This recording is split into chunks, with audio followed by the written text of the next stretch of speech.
美国政府5月14号宣布，将对包括电动汽车等一系列中国商品加征关税，价值高达180亿美元。中国外交部一连2天作出回应，表示中方将采取一切必要措施捍卫自身权益。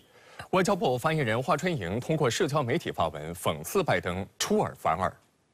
针对美国最近连续多次对华实施单边制裁、加征高额关税，中共中央政治局委员、外交部长王毅在北京同巴基斯坦副总理兼外长达尔举行第5次中巴外长战略对话后，共同会见记者时回应表示，美方不择手段打压中国，并不能证明美国的强大，反而暴露出美方已丧失自信、乱了方寸，并不能解决美国自身存在的问题，反而会对国际产供链的正常运转造成 进一步破坏，并不能因此阻止中国的发展振兴，反而会激发14亿中国人民更加奋发图强。王毅强调，单边行径和保护主义违背时代发展潮流，必将被历史车轮碾碎。在全球经济复苏的关键时刻，国际社会应当正告美方，不要再给世界制造新的麻烦了。 针对美国政府对华加征关税，外交部部长助理发言人华春莹在社交媒体平台 X 上发布了一张美国总统拜登言论前后矛盾、自我打脸的对比图，并配文称一个来自2019年的关税教训。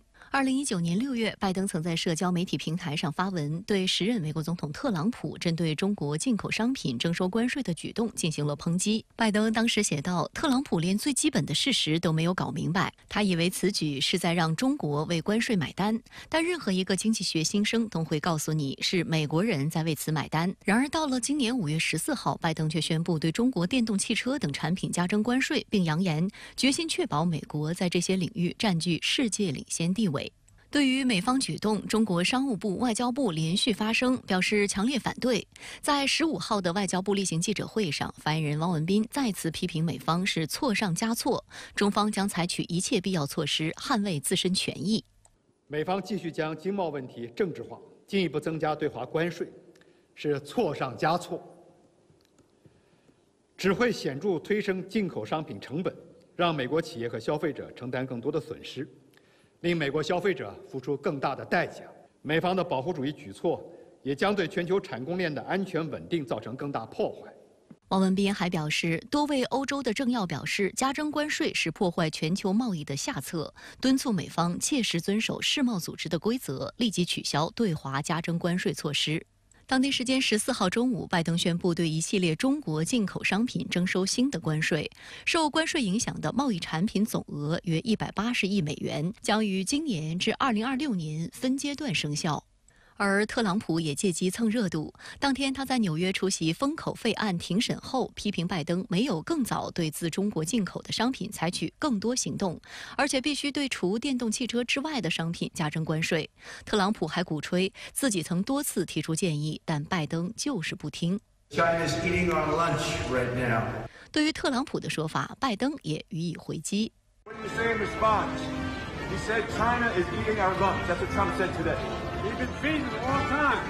对于为何拜登选在此时宣布对华加征关税，美国媒体认为一大因素就是因为其在宾夕法尼亚、密歇根等摇摆州的选情告急。按照公开日程，5月19号，拜登即将前往密歇根州的大城底特律，而这些最新的关税行动，毫无疑问是拜登给密歇根铁锈区带去一份所谓大礼。 Industries based in the battleground states of Michigan and Pennsylvania.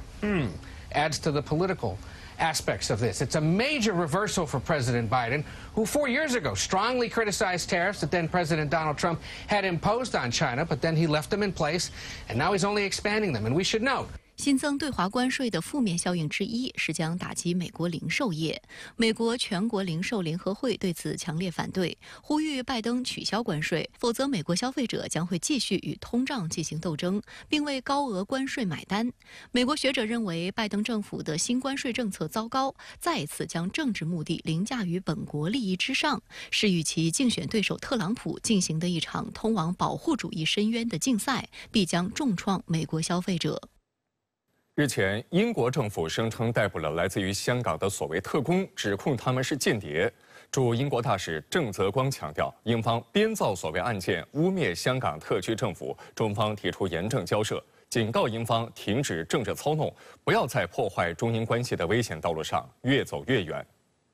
郑泽光指出，5月13号，英方编造所谓案件，污蔑香港特区政府。一个时期以来，英方对中方的一系列指责，包括所谓中国间谍案、中国网络攻击事件等，均属无中生有、恶意诋毁。英方还打着司法和国家安全旗号，任意对在英中国公民进行骚扰、逮捕和拘留。英方做法是对中方的严重挑衅，是对国际关系基本准则的严重违背，完全不可接受。郑泽光强调，香港早已回归中国，香港是中国的香港，英方没有权利、没有资格对香港事务说三道四、横加干涉。中国政府打击反中乱港分子、维护香港稳定繁荣的决心坚定不移。英方庇护被通缉的违法犯罪分子，是对法治的亵渎，没有任何出路。当天，外交部发言人汪文斌也回应了此事。一段时期以来，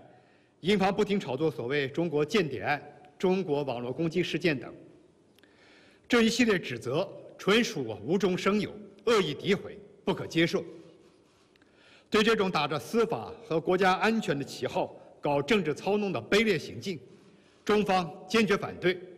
香港特区政府发表声明强调，香港特区政府已要求英国政府提供声称事件的相关资料详情，正等待回复。香港驻伦敦经济贸易办事处的职责是与当地政府、商界、智库及不同界别的人士保持紧密联系，从而加强香港与当地在不同领域，包括贸易、投资、艺术和文化等的交流，并且提高当地人士及企业对香港独特优势的认识，促进香港的经贸利益。特区政府已严正要求英方公正处理事件，切实保障声称涉事的经贸办行政经理的合法权益，并必须确保经贸办的正常工作不受影响。深圳卫视就此事电话采访香港大律师、香港法学交流基金会主席马恩国，他表示，现在英国等媒体对这起案件的炒作成分较多，曝光了照片等不宜曝光的内容，十分不妥。